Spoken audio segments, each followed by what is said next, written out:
கள்ளக்குறிச்சி மாவட்டம் உளுந்தூர்பேட்டை அருகே தேசிய நெடுஞ்சாலைக்கு சொந்தமான இடத்தை ஆக்கிரமித்து பலாப்பழக்கடை அமைத்திருந்த வியாபாரி ஒருவர் கடையை அப்புறப்படுத்துமாறு கூறிய நெடுஞ்சாலைத்துறை ஊழியர்களிடம் வாக்குவாதத்தில் ஈடுபட்டார்.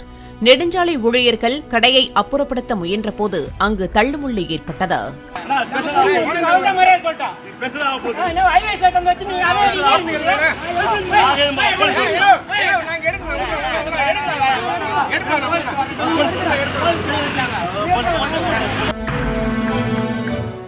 பிளே ஸ்டோர் மற்றும் ஆப் ஸ்டோரில் இருந்து பாலிமர் செயலியை QR கோடு மூலம் பதிவிறக்கம் செய்யுங்கள். செய்திகளை உடனுக்குடன் பெறுங்கள்.